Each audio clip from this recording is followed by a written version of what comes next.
Muchas gracias al equipo organizador. Bueno, dando inicio a la etapa post-break, voy a hablar de un tema que en los últimos años va cobrando mucha relevancia desde el punto de vista de diagnóstico oportuno y cómo nosotros, como personal involucrado en la primera atención del paciente, podríamos tener intervenciones que son muy valiosas para nuestros pacientes, ¿no? Valga la redundancia. Cuando hablo de pacientes oncológicos, pues es nuestro grupo de trabajo, nuestra población a la cual nos merecemos, nos dirigimos. Y también vamos a darnos cuenta cómo múltiples factores intervienen en la patología hepática.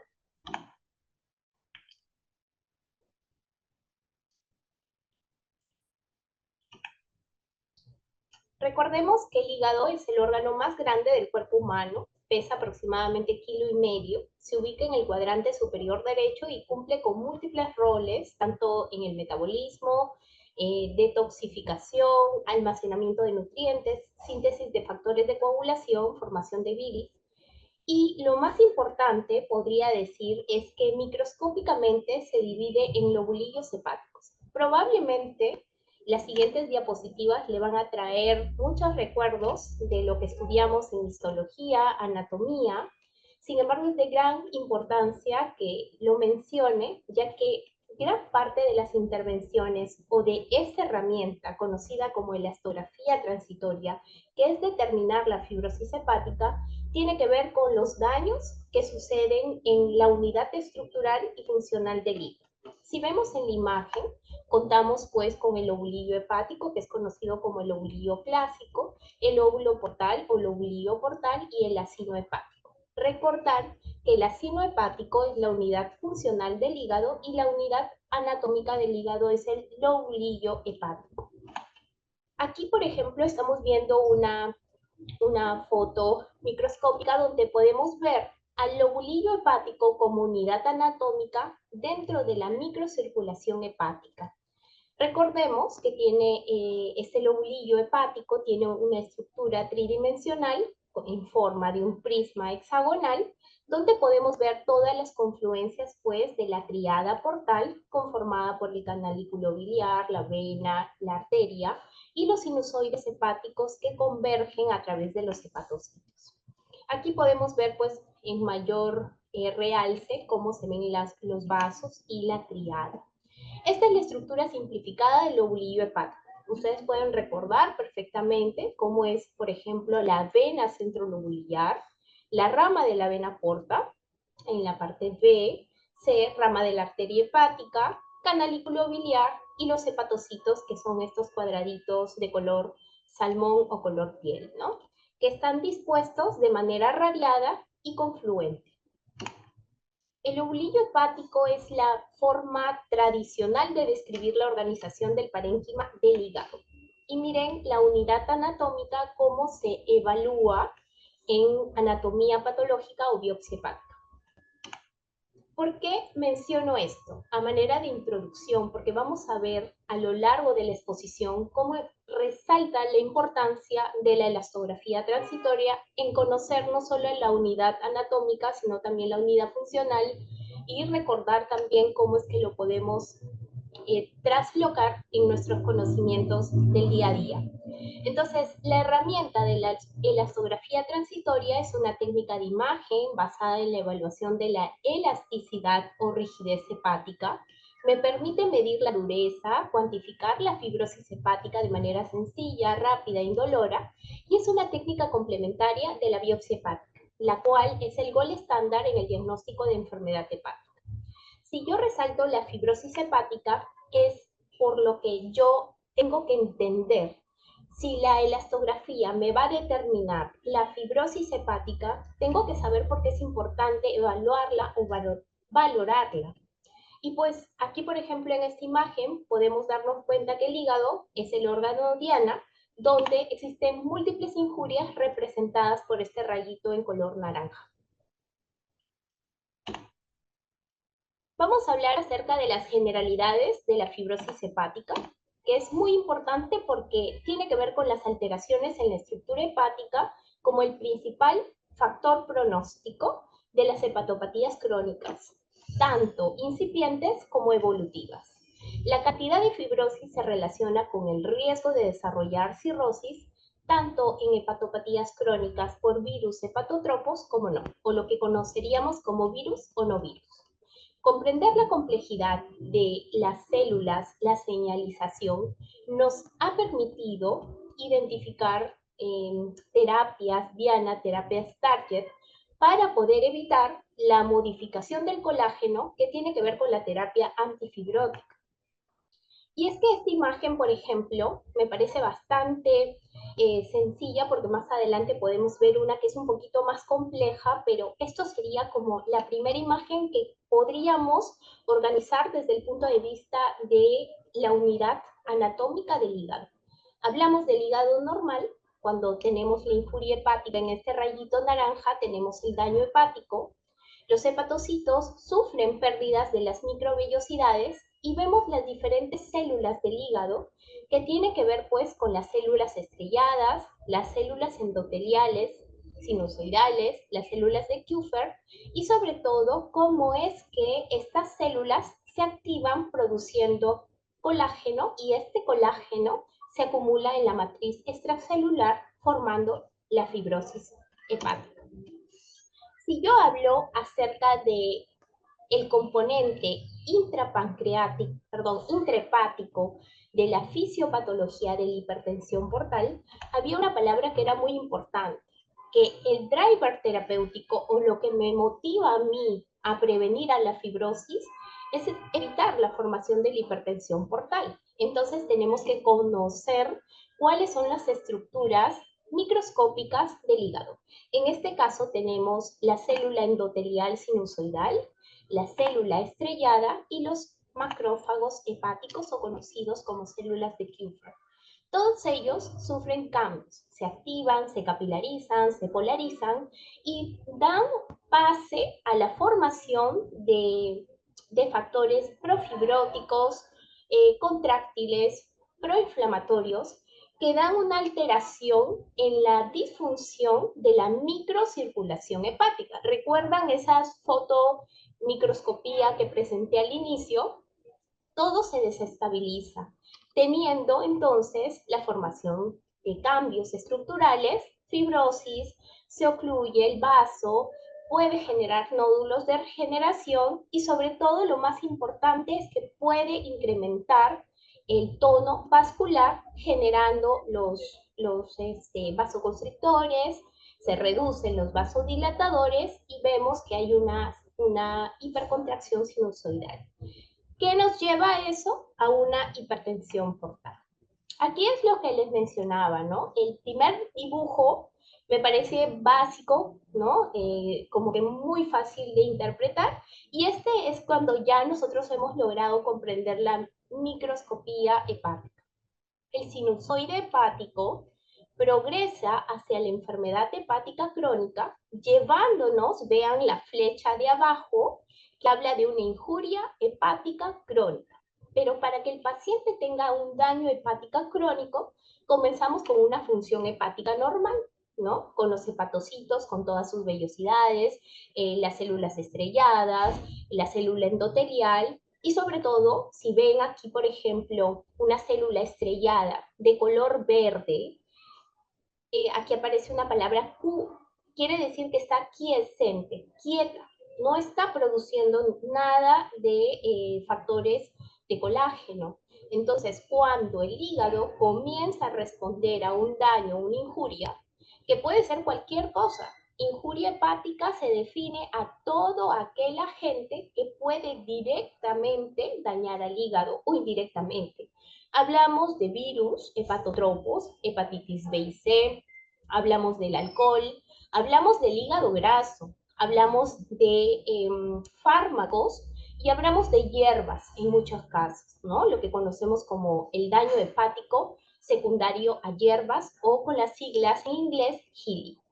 Si hablamos de la progresión del hígado, finalmente tenemos que hay disfunción endotelial, necroapoptosis, factores proinflamatorios y lo más importante es que se deposita en la matriz extracelular el colágeno, que en este caso nos da pues la formación de la fibrosis establecida.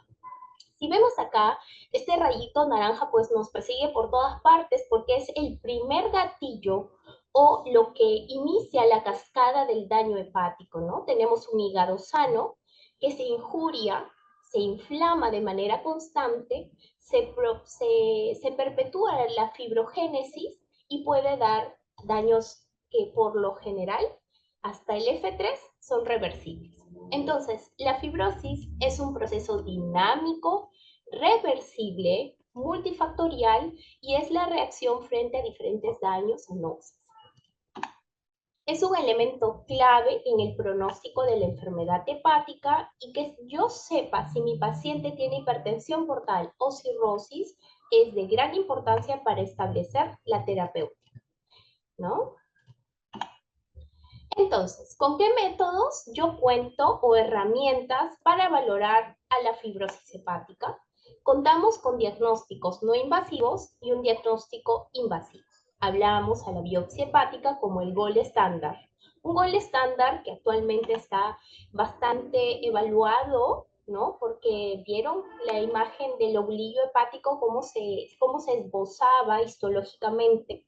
Entonces, se conoce que el gol estándar es una biopsia hepática que ahora tiene muchas controversias porque tiene que ser, no sería la palabra controversia, sino tiene que ser una biopsia correcta, que tenga el número de espacios porta adecuado, que sea hecho pues por un personal entrenado y sobre todo que nos grafique la mayor parte de lo que ese hígado puede estar sufriendo, porque la unidad funcional del hígado, no olviden que es el acino, y la unidad anatómica es el lobulillo. Por lo tanto, el hígado está formado por millones de lobulillos hepáticos y sabemos que en un mismo hígado pueden coexistir muchas cosas. Puede haber hígado graso junto con una injuria hepática, y es lo que vemos aquí en este hospital, ¿no? Vemos a un paciente, por ejemplo, que ingresa con sobrepeso, recibe un diagnóstico oncológico, en este caso, por ejemplo, un cáncer de mama, pero ella ya ingresa predispuesta con un hígado graso por un síndrome metabólico. Recibe hormonoterapia, quimioterapia, entonces ya tenemos a un hígado que primero no vino sano, porque ya tenía hígado graso. Segundo, se le agrega la injuria hepática farmacológica, que en este caso tiene que ver pues con tamoxifeno, anastrozole o quimioterapia, ¿no? Y si a eso le sumo que algunos de nuestros pacientes tienen virus ocultos, ¿no? Que son, por ejemplo, de Huancavelica, Moquegua, virus de hepatitis B, este paciente tenía 3 rayitos naranjas, por así llamarlo.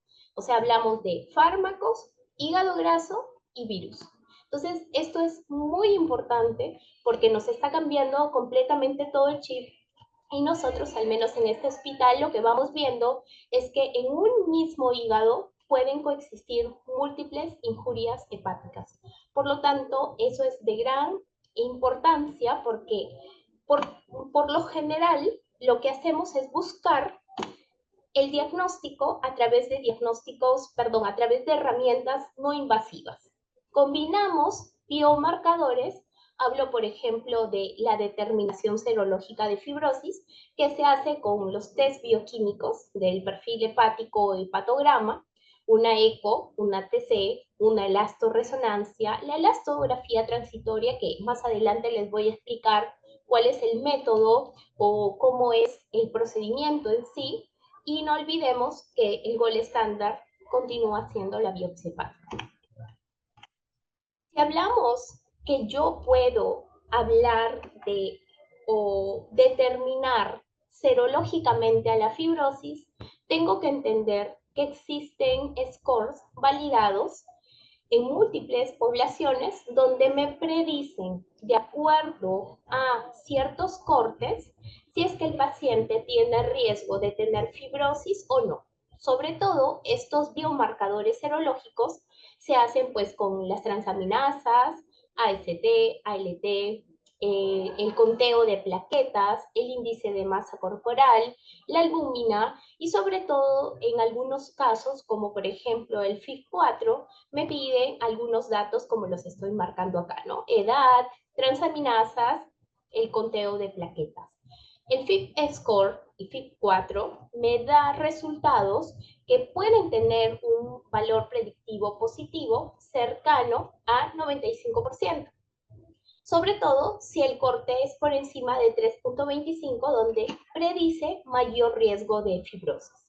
Si hablamos del NAFLD Fibrosis Score, y aquí hago un paréntesis, porque actualmente el hígado graso ha sido renombrado, ya no se conoce como NAFLD, que eran siglas en inglés que hablaba de enfermedad hepática no alcohólica, ¿no? Ahora se conoce como MASLD o MAFLD con M, ¿no? Que tiene que ver con disfunción hepática metabólica, siendo el parámetro mayor en la enfermedad hepática esteatóxica. Sin embargo, todavía se están trasvolando o se están usando los scores conocidos porque fue renombrado, pero todavía está siendo validado los cortes como NAFLD. Entonces, si hablamos de los cortes, el valor predictivo negativo para baja probabilidad es para F3, F3, F2, sobre todo que hablábamos de que también hay factores indeterminados y alta probabilidad de que el paciente tenga fibrosis establecida o cirrosis hepática.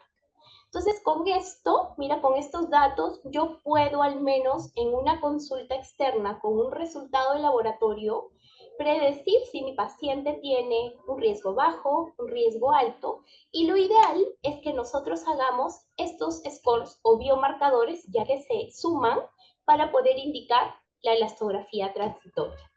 Si hablamos de las ventajas y desventajas de la elastografía transitoria, pues tendríamos que ver sobre todo que es un método que actualmente es rápido, es sencillo, lo podemos reproducir fácilmente, conociendo adecuadamente la técnica y eligiendo correctamente a nuestros pacientes, podríamos tener resultados muy valiosos que no reemplazan a la biopsia hepática, sin embargo, nos permite hacer un diagnóstico no invasivo de la hepatopatía crónica.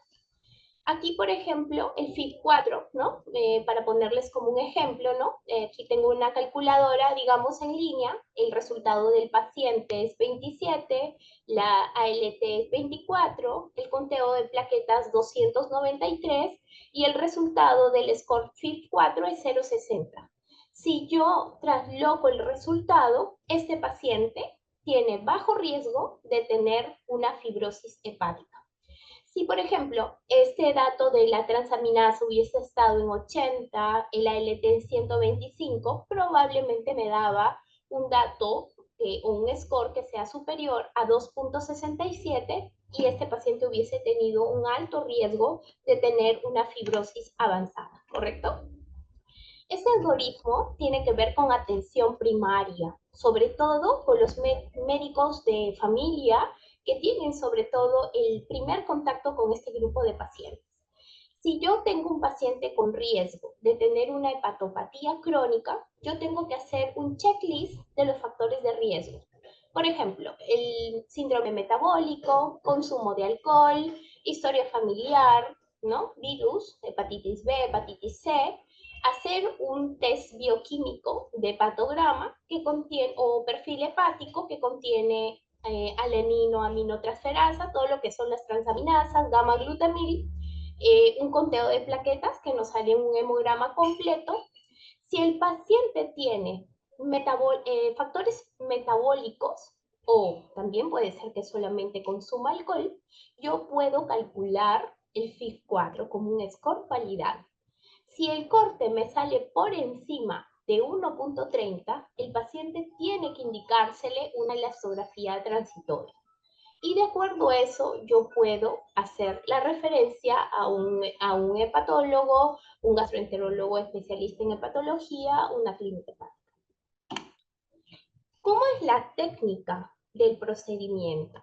Aquí pues en el servicio de endoscopía, en realidad ya estamos muy familiarizados porque hemos comenzado a realizar en el Instituto Nacional de Enfermedades Neoplásicas en el 2022 la elastografía transitoria y vemos pues que ya estamos con más de 600 procedimientos, bueno, que en realidad ya esperaba tener la data lista, pero hemos tenido algunos ahí contratiempos con la data final. Sin embargo, ya aquí el personal está completamente familiarizado de cómo es el procedimiento.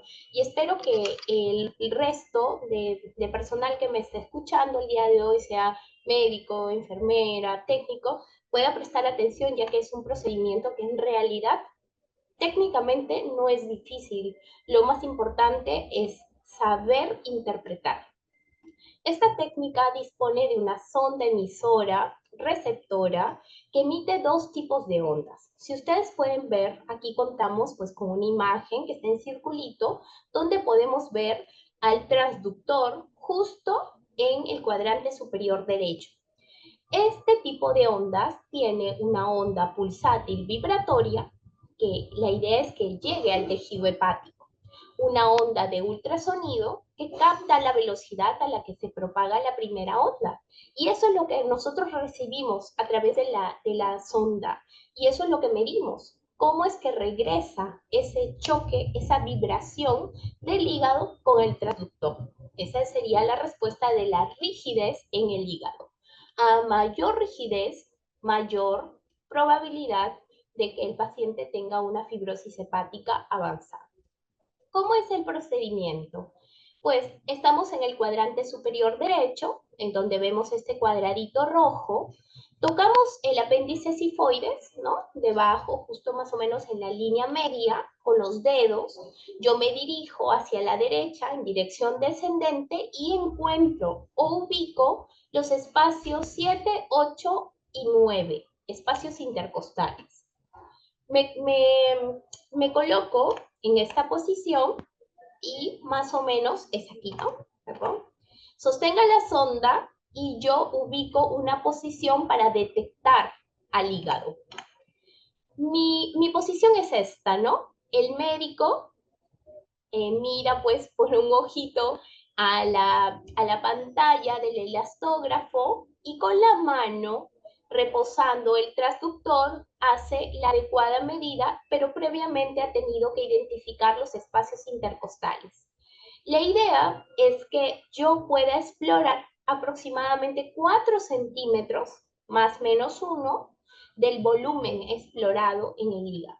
Aquí nos muestra cómo es que es lo ideal, es directamente recto, no es proporcional, perdón, no genera ningún ángulo, pero aquí tengo yo algunos paréntesis porque contamos con pacientes con panículo adiposo que es gordito o tenemos que reacomodarnos. Entonces, en realidad, la técnica se va viendo de acuerdo a cada paciente. Por lo tanto, como siempre digo, cada caso es individual. Aquí vemos la imagen donde el operador sostiene a través de su mano izquierda, o sea, el transductor reposa en la mano izquierda del paciente y, perdón, la mano sí, derecha y la izquierda sostiene la sonda. Sobre todo hacemos el posicionamiento, porque la idea es que no se me corra, porque también usamos un gel transductor y a veces se corre pues este transductor. Aquí me encuentro yo realizando, este es nuestro equipo de elastografía y por lo general pues el paciente que hace nuestro equipo de trabajo, ingresa el paciente, pasa a la fase administrativa, pasa a la fase de triaje, en el triaje toman todas las funciones vitales, peso y talla y el paciente ingresa conmigo cambiado con un mandil. Generalmente lo ideal es que todo esté descubierto, el cuadrante superior derecho, para yo poder trabajar adecuadamente, ¿no? Aquí también, pero este es otro, ¿no? Aquí tenemos, por ejemplo, el que tenemos actualmente en el servicio, que es el de pantalla táctil. Y si se dan cuenta, nos podemos movilizar, pues, a la UCI, a la emergencia. No ha sido muy necesario movilizarnos como tal, porque la mayoría de nuestros pacientes ha llegado a nuestro servicio, así como ven en esta imagen. Sin embargo, hemos tenido algunos casos en los cuales hemos tenido que trasladarnos a la UCI, etc. Aquí, por ejemplo, hay otro modelo que es con ecógrafo, con un ecógrafo incorporado. Esta elastografía transitoria también es de mucha importancia porque en algunos casos, por ejemplo, vamos a ver que si el paciente tiene un tumor hepático en el lóbulo hepático izquierdo, en teoría, perdón, derecho, en teoría no podría hacer la elastografía en sí, porque se dice que se sobreestima la fibrosis. Pero hay tumores hepáticos que son muy pequeñitos, localizados, encapsulados, que muchos de ellos no llegan a 20 milímetros, 10 milímetros, o a veces inclusive no se llega a definir como un tumor establecido, sino es un adenoma, es un nódulo regenerativo. Entonces yo puedo a través del ecógrafo poder examinar previamente a hacer la elastografía. Estos son los modos, que son aspectos técnicos, el modo de prueba, la información del paciente, ponemos nombre completo, su fecha de nacimiento, peso, talla, automáticamente se nos calcula el índice de masa corporal y también pues el nombre del médico que realiza el procedimiento. Para escanear la fibrosis tenemos dos barras, la barra superior que estamos viendo y la barra pues que está subrayada sobre todo, o en cuadrito, ¿no? Tenemos el modo M, el modo A y el modo E. Aquí, por ejemplo, tenemos un pedal.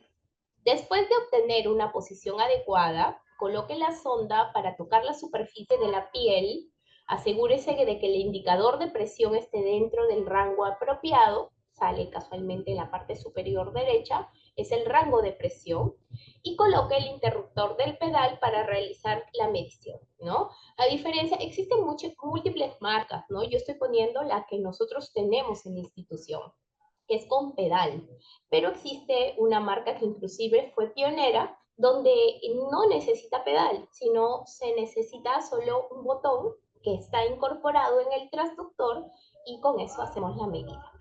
Tenemos, por ejemplo, los modos M, A y E.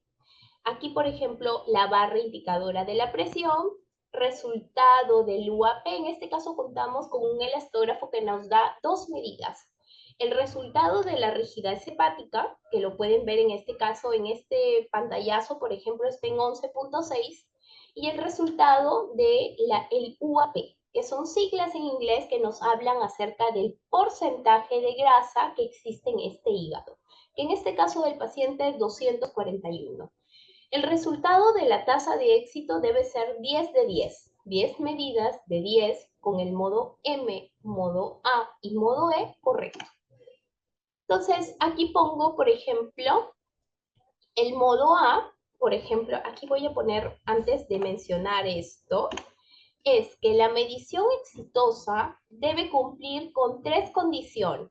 Al menos 10 medidas validadas, pueden observar en esta medida que tenemos con 10 de 10, que tienen un porcentaje de éxito de 100%, tasa de éxito superior al 60%, aquí bueno tenemos 100, pero mínimo debe ser 60%, y el IQR debe ser menor al 33%, en este caso tenemos 2%.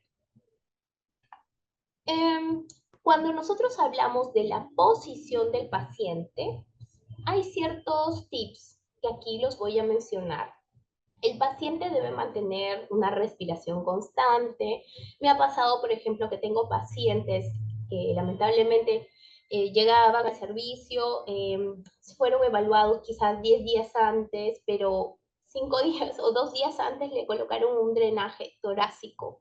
Entonces, en estos grupos de pacientes no se puede realizar el examen porque tienen un patrón respiratorio diferente que altera la medición correcta. También me ha pasado pues que hay pacientes que de pronto hicieron o salen de una infección de vías respiratorias altas o bajas, que ya ellos mencionan pues que ya no tienen tos, pero sin embargo tienen expiración prolongada o tienen algunos cambios que tampoco me permite hacer una medición correcta. Para pacientes con espacios intercostales estrechos, por lo general al paciente lo colocamos el cuerpo doblado hacia la izquierda y en una forma de una C. Cuando la respiración del paciente influye en esta medición, le pedimos pues que retenga el aire algunos segundos, entre 5 a 15 segundos, y podemos hacer la medición siempre y cuando el paciente pueda hacerlo.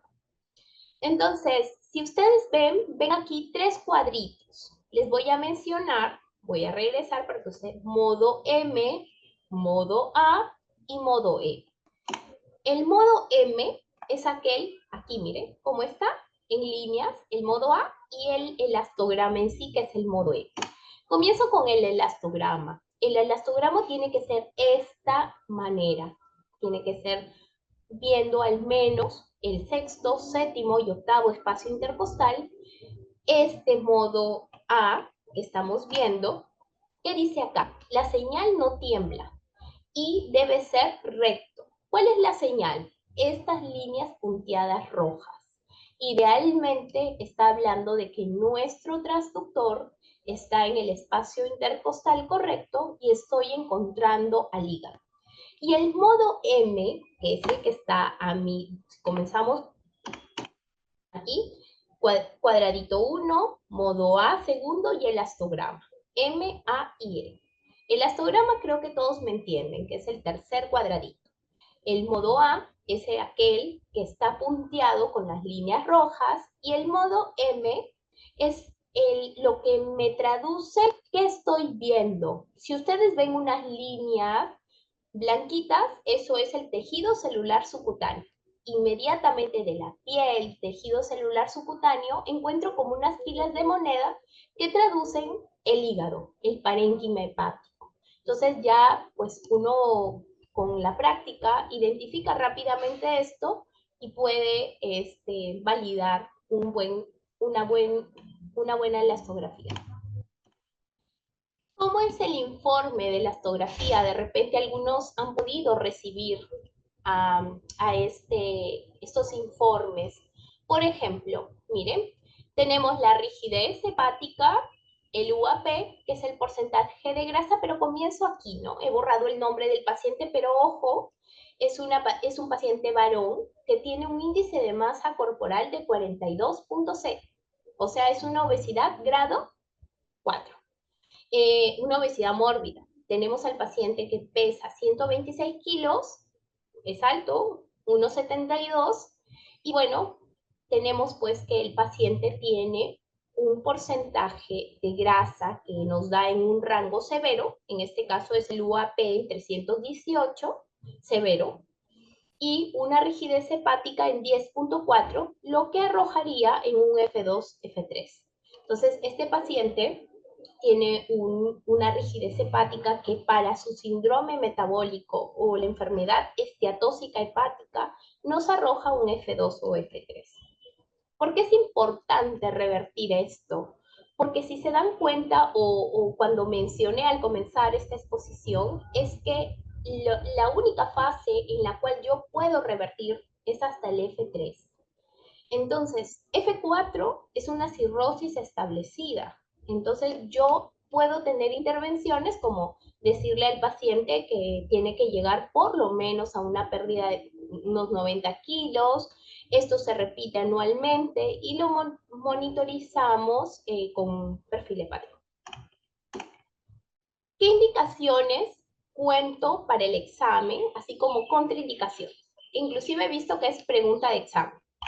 Las indicaciones de la elastografía transitoria tienen que ver mucho con la etiología. Y la etiología de los factores de riesgo, pues, o factores de riesgo establecidos tienen que ver con virus, hepatitis C, hepatitis B, alcohol, hepatopatía por grasa no alcohólica, que ahora fue renombrada, hepatitis autoinmune, colestasis, enfermedad de las vías biliares o hepatotoxicidad por medicamentos o hierbas. Voy a mencionar solo 3 diapositivas que tienen que ver con aspectos epidemiológicos porque van a darse cuenta que, ya vamos viendo que muchos de nuestros pacientes nos decían, o yo les doy algún informe, señora, tiene una fibrosis avanzada versus una cirrosis establecida, y la primera respuesta que me dan es, doctora, nunca en mi vida he consumido alcohol. O sea, todos nuestros pacientes relacionan cirrosis con alcohol. Sin embargo, ahora vemos que en las últimas 3 décadas existen cambios en la prevalencia de las hepatopatías crónicas o las enfermedades hepáticas. Vemos así cómo es que, por ejemplo, la enfermedad hepática por hígado graso, o lo que ahora se conoce como enfermedad hepática esteatóxica, va ganando terreno para el periodo pues estudiado hasta el 2016. Y vemos cómo el virus de hepatitis C, que en España, por ejemplo, ya casi está erradicado con el tratamiento o el tratamiento pangenotípico, vemos cómo en las últimas décadas va descendiendo. Entonces, ¿quién se está superponiendo? Los factores metabólicos. Por lo tanto, la lista de trasplante hepático, vemos que ahora ya no existe el alcohol. Bueno, vamos a ver ahorita en un mapa que esto varía mucho de acuerdo al área geográfica. Pero en líneas generales, vamos viendo que el virus, con el tratamiento pangenotípico, en este caso, hablamos de Velpatasvir, Sofosbuvir, ¿no? Lo que conocemos con el nombre de Epclusa, podemos tratar y curar al virus con respuestas virológicas sostenidas, a diferencia del NAFLD, que es el hígado graso que hasta algunos de mis colegas yo he escuchado que me dicen, pero tranquila, es un hígado graso. Ojo, que el hígado graso nos está ganando la batalla. Entonces, si hablamos de la incidencia mundial, este es un mapa donde muestran cómo es que el carcinoma hepatocelular y cómo es la incidencia mundial, sobre todo, que vemos que etiológicamente va cambiando de acuerdo a determinadas áreas geográficas. En el cuadro de abajo vemos la etiología. En azul está el alcohol, en naranjita, virus de hepatitis B, en color verde, claro, virus de hepatitis C, y miren aquí cómo ponen otros en amarillo, que en este caso todavía este mapa pues no consideraba el renombramiento del hígado graso, que ha tenido lugar recién el año pasado. Entonces, sin embargo, tenemos a pacientes que por ejemplo, en Asia se observa la mayor incidencia de carcinoma hepatocelular y el virus de hepatitis B es el principal factor etiológico, excepto Japón, que tiene que ver con el virus de hepatitis C. Si hablamos de América del Sur, el virus de hepatitis C tiene que ver con el principal factor etiológico. En Europa Central y Oriental, el alcohol es el principal factor etiológico, ¿no? Hepatopatía alcohólica. Y ahora se habla mucho de una denominación que es alcohol y metabólico. O sea, tenemos aquel obeso que toma alcohol. Entonces ya se habla de MET-ALT, que tiene que ver con hígado graso con alcohol. Pero eso es otro tema realmente. Y la esteatohepatitis no alcohólica, y aquí pongo principal etiología incluida en otros. Y otros lo ponían como que no importaba mucho la incidencia, ¿no? Sin embargo, vamos viendo que, vuelvo a repetir, esto está repuntando en cuanto a las estadísticas. Tenemos un rápido incremento, ¿no? De lo que se conoce como la enfermedad hepática esteatóxica. Se espera que se convierta en la causa predominante del carcinoma hepatocelular en regiones de altos ingresos, de futuros cercanos. Vemos pues que Estados Unidos tiene el mayor porcentaje, por ejemplo, de sobrepeso, obesidad infantil, y esto es la nueva denominación. Ya no se conoce como NAFLD o NASH, sino se conoce como MASLD y MASH. Enfermedad hepática esteatóxica asociada a la disfunción metabólica y la esteatohepatitis asociada a la disfunción metabólica, consenso de Delphi 2023. Si hablamos de cambios epidemiológicos en América del Sur, tenemos estudios ya en Perú, donde participó Argentina, Perú, Ecuador, Chile, Brasil, Colombia, y podemos ver, por ejemplo, que Perú tenía un gran porcentaje, sobre todo de 37% de nuestros casos, tuvieron que ver con, bueno, lo que antes se conocía como NAFLD. Virus de hepatitis C, un 17%, y virus de hepatitis B, 12%. Por lo tanto, aquí que vuelvo en otros, ¿no? En amarillito claro, pues este otros nos está ganando, está repuntando los cambios epidemiológicos. Y nosotros lo vemos en nuestro consultorio. Vemos cómo si cualquier paciente que por ahí tiene un sobrepeso, o tenemos también al paciente obeso que tiene esteatosis hepática, o también tenemos a la paciente flaca que también tiene esteatosis hepática. Entonces, la obesidad es lo más frecuente, pero también tenemos, como dicen los brasileros, aquellos magros, ¿no? Pacientes delgaditos que tienen hígado graso. La mayoría de los carcinoma hepatocelular en este estudio ocurrieron en el contexto de cirrosis, ¿no? Que es lo que se conoce, ¿no? El carcinoma hepatocelular se relaciona con el virus de hepatitis B, pues ya sabemos que ocurre en una edad más temprana en comparación con otras causas, con una mediana de 46 años. Y es lo que nos pasa a nosotros en el hospital, ¿no? Vemos pacientes con tumores hepáticos grandes, con hígados no cirróticos y sobre todo que les hacen pues unas extirpaciones o unas intervenciones quirúrgicas maravillosas, que en muchos casos tienen una alta expectativa de vida, sobre vida libre, sobre todo de cáncer, y lo que antes no se operaba, pues ahora se opera, pero ese es un porcentaje menor, hablamos del 20% aproximadamente. En MINEN, el grupo, presidido o liderado por el doctor Ruiz, nos habla pues que en una población de 65 pacientes con carcinoma hepatocelular, en un estudio molecular de genomas del virus de hepatitis B, se asocia con carga viral baja. Y eso es muy importante porque, por ejemplo, tenemos resultados que en core total nos arrojaban un 72.3% con un antígeno de superficie de 50.7%. Y esto es muy importante y marcó un antes y un después con el grupo de abdomen, de infectología, ya que se sabe que la carga viral es baja, por lo tanto, a todos los pacientes, tanto en explante, bueno, en este caso sería en resección quirúrgica, se hace el método de PCR cuantitativo. Nuestro porcentaje de cirrosis es muy bajo, 3%. Y a diferencia de lo que se ve pues, en los hospitales generales como Salud, en este caso el Rebagliati y Menara, donde ellos tienen el mayor porcentaje de cirrosis establecida.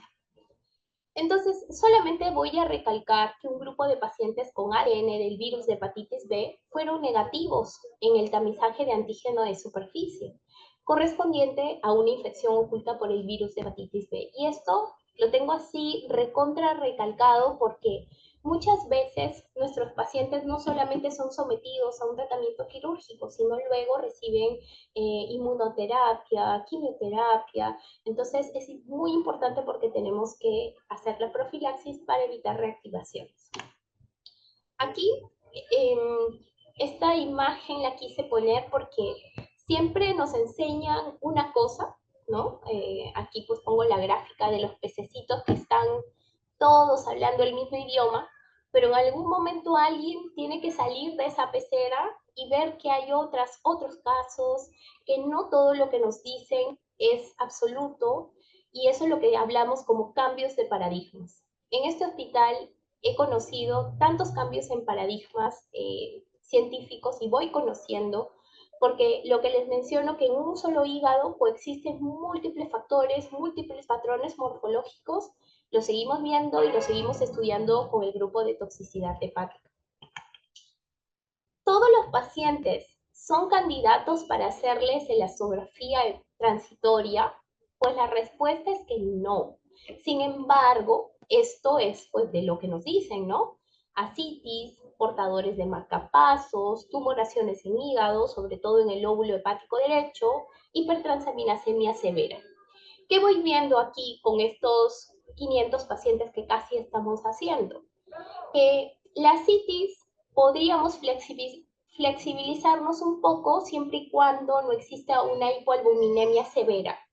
Si no existe una hipoalbuminemia severa establecida, no hay una citis perihepática, se puede hacer con una guía ecográfica. Y eso es algo que vamos viendo en el camino. Hipertransaminasemia severa. Nuestros pacientes con DILI o injuria hepática farmacológica vienen con hipertransaminasemia severa, siendo los valores corte hasta 3 o hasta 5, ¿no? Por lo tanto, aquí nos hemos flexibilizado muchísimo y nos vamos dando cuenta que nuestros cortes son diferentes. Y eso lo voy viendo en pacientes que reciben injurias hepáticas por quimioterapia. Entonces estamos haciendo pues realmente el estudio de toxicidad hepática nos está abriendo, como se diría, la mente para poder flexibilizar, porque en las indicaciones que en otros lugares se exceptúan, nosotros estamos tomándolas como una contraindicación relativa, no absoluta, pero sí la absoluta es en aquellos comportadores de marcapasos. Las tumoraciones en hígado, lóbulo hepático derecho, aquí también con guía ecográfica, si es un nódulo de regeneración, es un IRAX3, es una lesión pues muy pequeñita, quizás también puedo flexibilizar y no exceptuar como una contraindicación absoluta, sino relativa.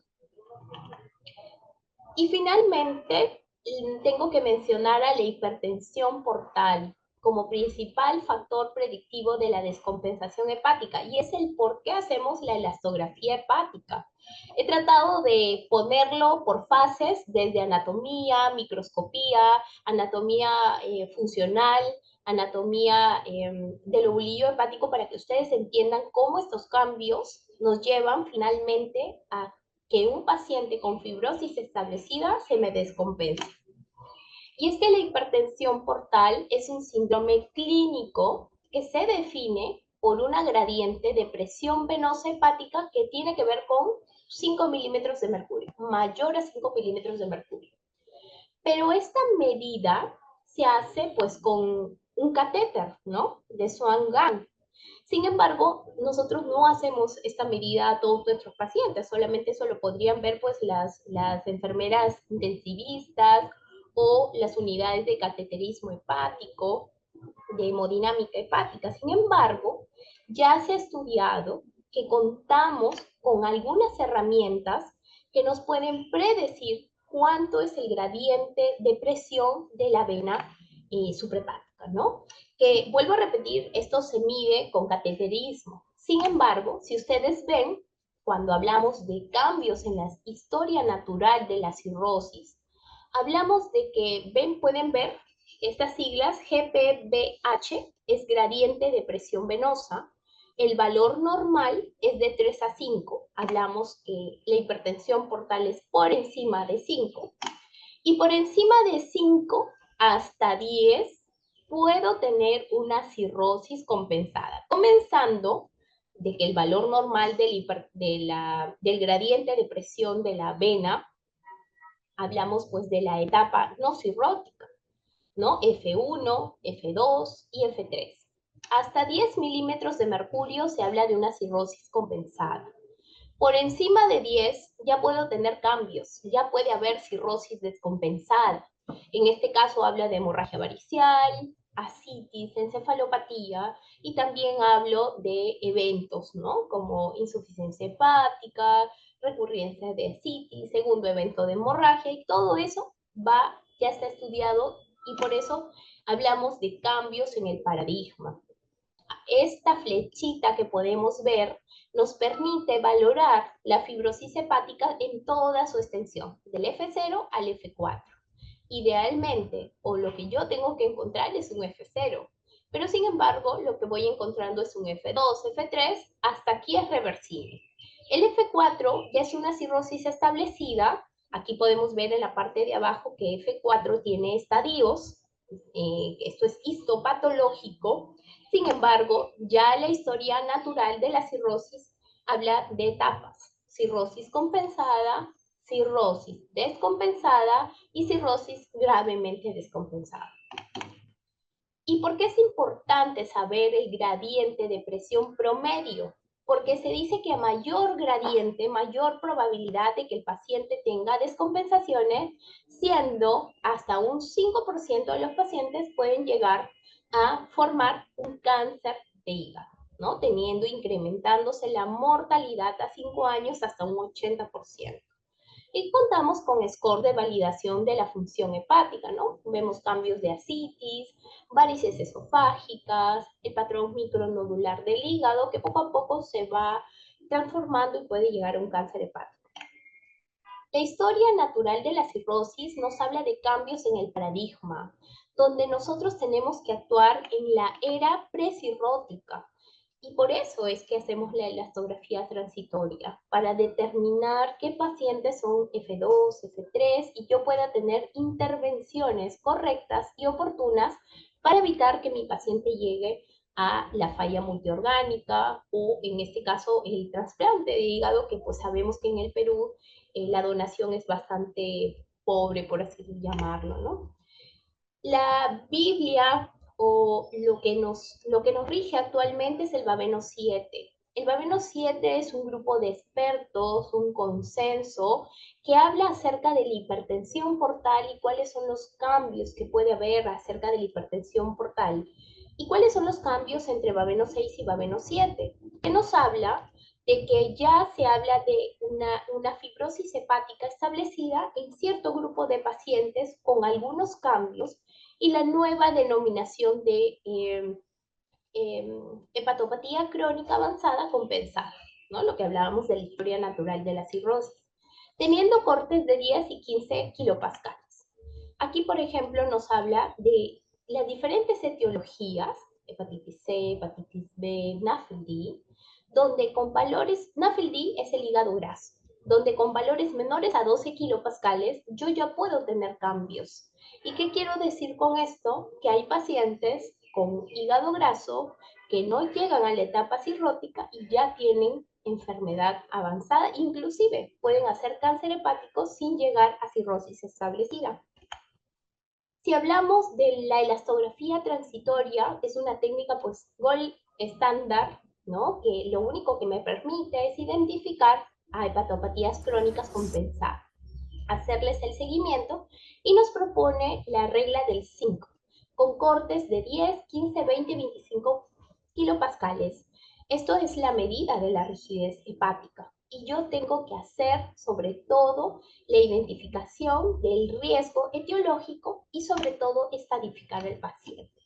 Entonces, si hablamos de qué es lo que utilizo, la elastografía con la regla de 5, menor a 5 kilopascales no hay riesgo de fibrosis. De 10 a 15 yo ya tengo riesgo de una fibrosis establecida.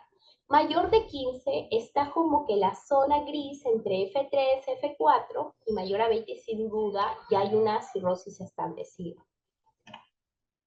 Pues para terminar, y espero pues que la mayor parte de las conclusiones lleguen y queden en ustedes, es que la cirrosis es una enfermedad heterogénea, dinámica, con progresión a través de diferentes etapas clínicas pronósticas.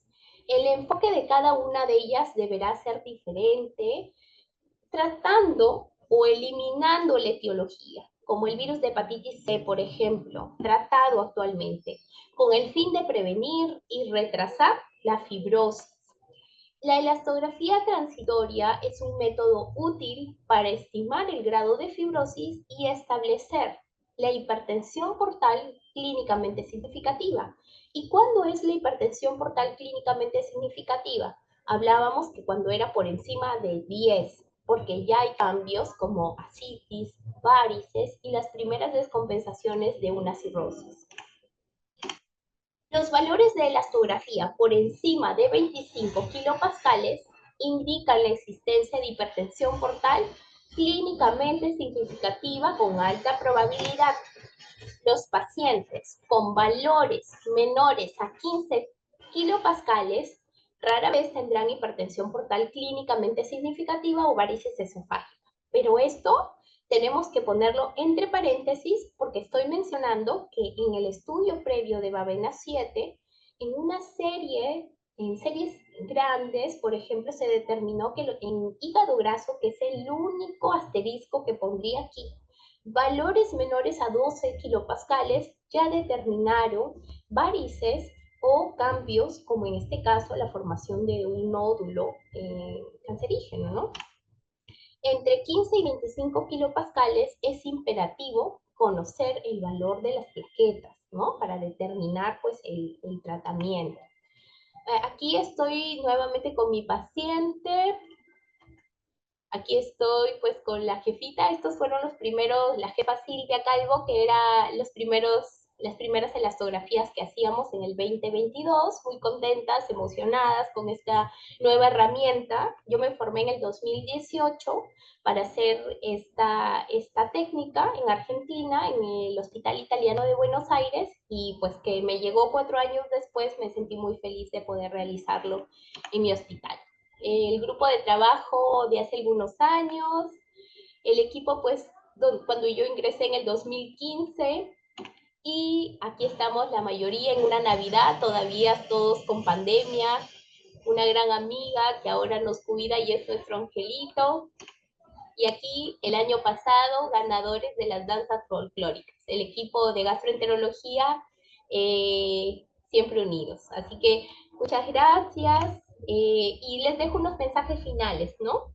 La planificación tiene que anticiparse. Nosotros conocer los factores de riesgo nos dan una herramienta importantísima para poder atender de manera oportuna a nuestros pacientes.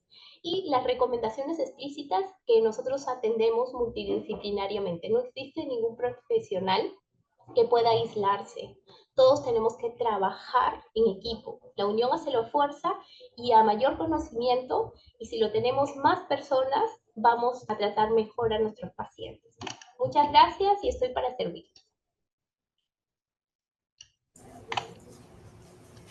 Agradecemos a la doctora Claudia Jiménez. INEN, innovando para salvar más vidas. Ministerio de Salud. Ponle punche y ganamos todos, Perú. Gobierno del Perú.